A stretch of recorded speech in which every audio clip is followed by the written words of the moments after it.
Hi, I'm Kimra Major-Morris. Welcome to Legal Connections. On today's show, we'll introduce you to mother and daughter FAMU Law students. You'll also hear from an author with tips on building a lasting relationship between mothers and daughters. Javonni Hampton has a report from FAMU, and we'll have an alumni profile. That's all coming up on Legal Connections.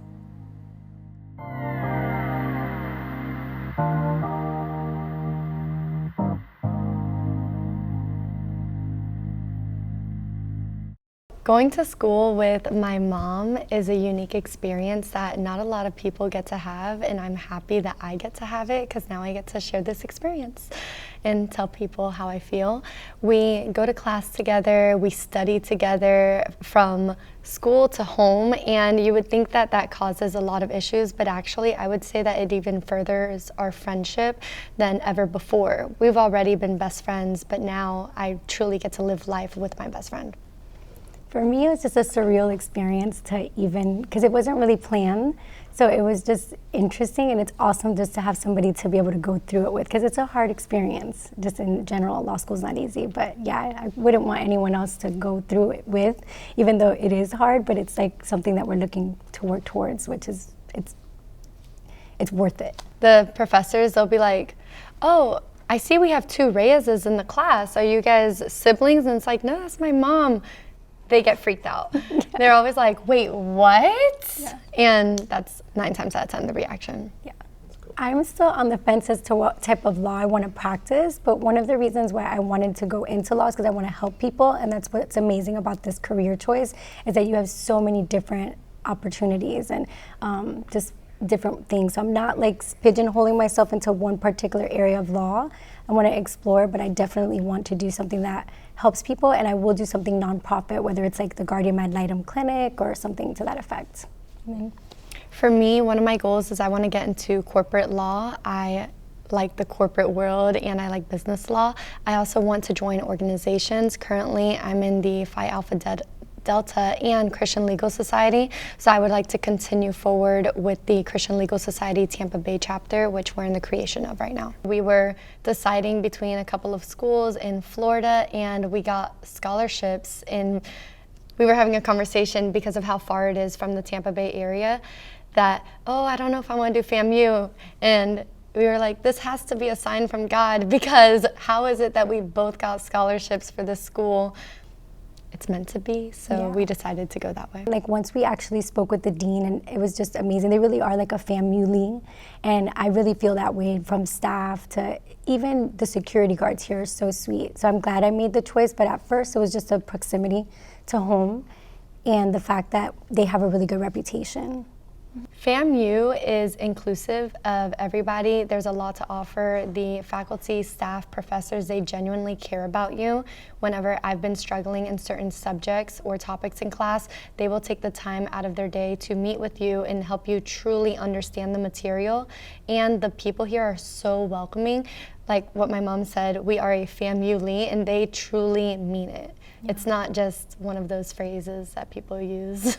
And the coursework is rigorous, but they really do have a lot of supplements that they provide for the students.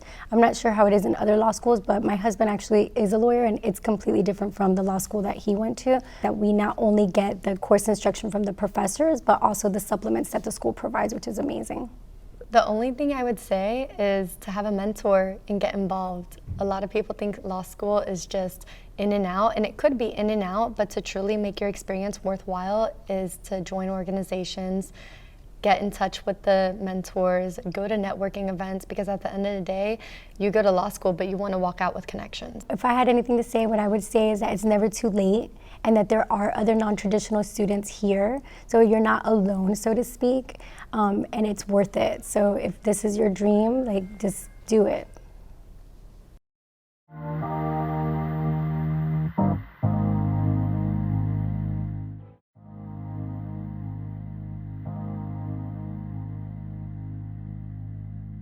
The relationship between mother and daughter is often special and powerful if you learn how to heal each other when needed.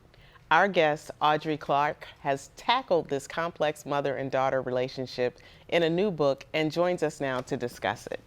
Audrey, welcome to Legal Connections. Thank you. So glad to be here. Tell us about this book. Wow. So I wrote this book because I have a daughter, and she's 35 years my junior. And we were having issues communicating. And so wanted to, and I was teaching a course as well in communication. And so the information that was coming from the course was colliding with what my daughter and I were talking about and the issues that we were having communicating.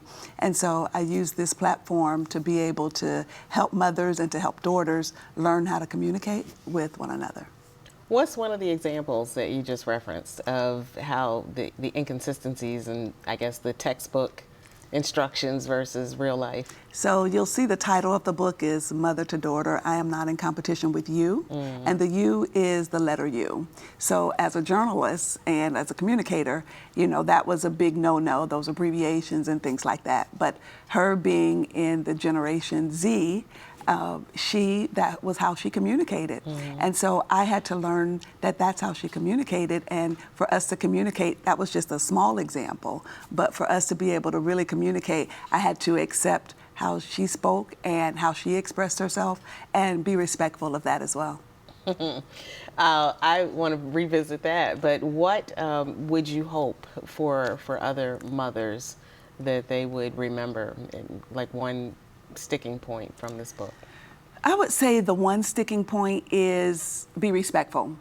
That, first of all, it's dealing with young adults. And so at that point, they're adults. They don't have to listen to us like they did when they were children. They have their own lives, they're growing, they're expanding. And as mothers, we're used to nurturing. We carried them for 9 months, 7 months, however long it was. And so we still want to protect them. And so I want mothers to understand that, you know what, they're learning, they're growing. You have to let them spread their wings and grow and become the young ladies that they really want to be and need to be. Curious to know what your daughter thinks of the book. Has she read it? She has. So she didn't read it at first, but as I was writing the book, I collaborated with her on different portions to say, you know, is this accurate, the things that I was writing? And so it was. And so in addition to that, we have book discussions. And those discussions have really been powerful for us and for other women and young ladies that actually attend. Where can we buy this book? Where can we find it? So the book is out on Amazon. So you can go to Amazon, put Mother to Daughter and my name, and you should be able to find it. Or you may be able to find it at our next book discussion. And the name of it is? Mother to Daughter, I Am Not in Competition with You. I love that title. And I wanted to just go back briefly to what you mentioned about respect and, you know, the way kids sometimes or young people abbreviate. And it is true that we have to just kind of revisit how we were raised, because it was what our parents said. There was a period after that. Right. You didn't get to go back Exactly. and we were not adjusting for you, but at a certain age, you know, that is a reality. It is.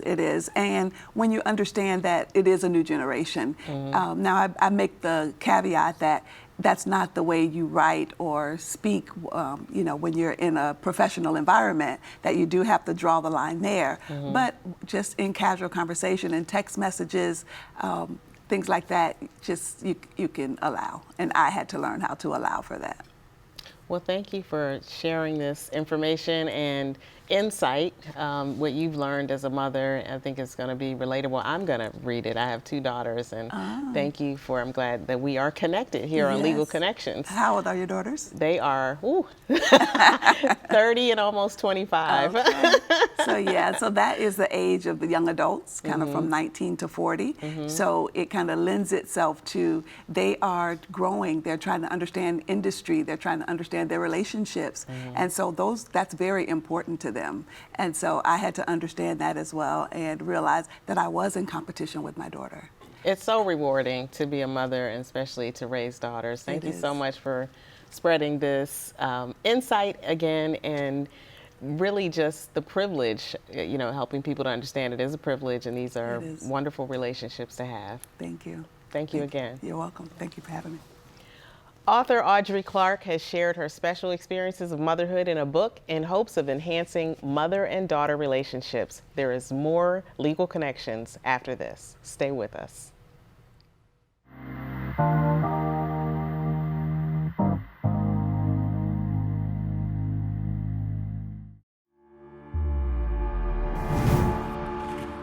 the bell tolls, who will answer the call for justice?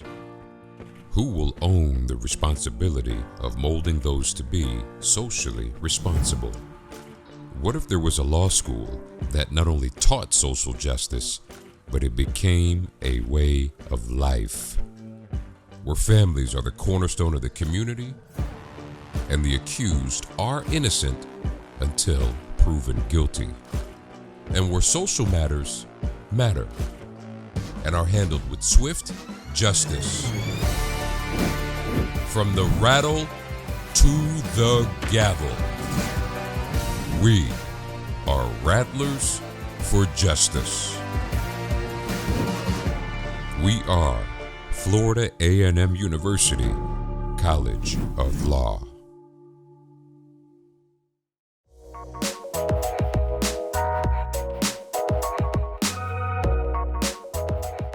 For the 5th year in a row, Florida A&M University is the #1 public HBCU according to U.S. News & World Report. But wait, there's more. Today, I'm very, very proud to announce that our quest to march to the top 100 in the U.S. News & World Report's ranking has been achieved.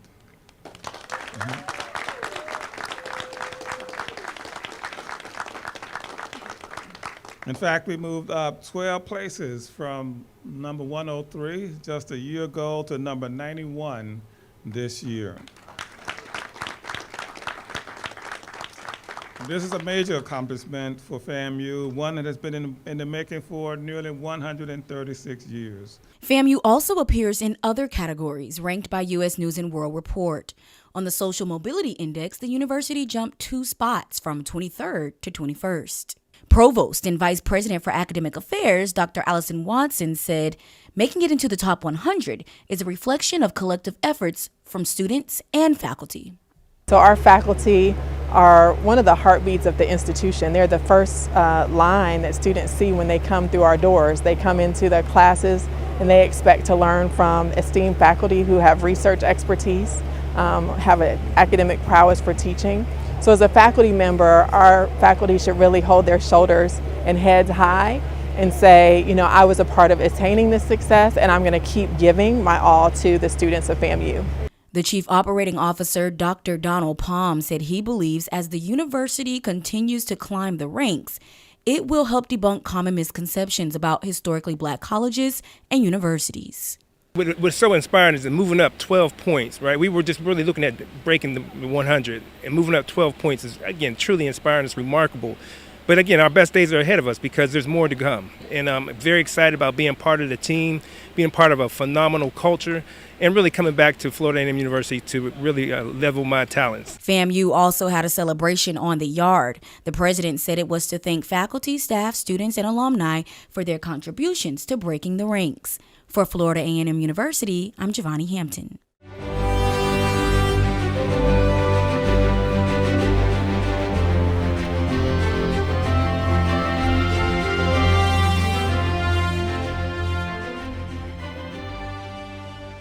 Gwendolyn Sawyer Cherry was one of the original 57 pioneers to graduate from the Florida A&M University College of Law before it was closed in 1968.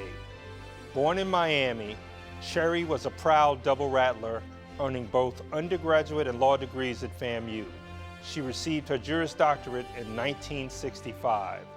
Cherry was the first Black woman elected to the Florida legislature, and she was Dade County's first Black female attorney. Students at FAMU Law in downtown Orlando have the privilege to learn in a lecture hall dedicated in her honor. The room is also used for mock trial practices. Cherry was also a law professor at the original College of Law in Tallahassee. Cherry died in a Tallahassee car accident in 1979. In her eulogy, Florida Governor Bob Graham called Gwen Cherry a champion for the rights of all people and a voice of reason and concern. We salute Gwendolyn Sawyer Cherry, a legal pioneer and a true rattler for justice.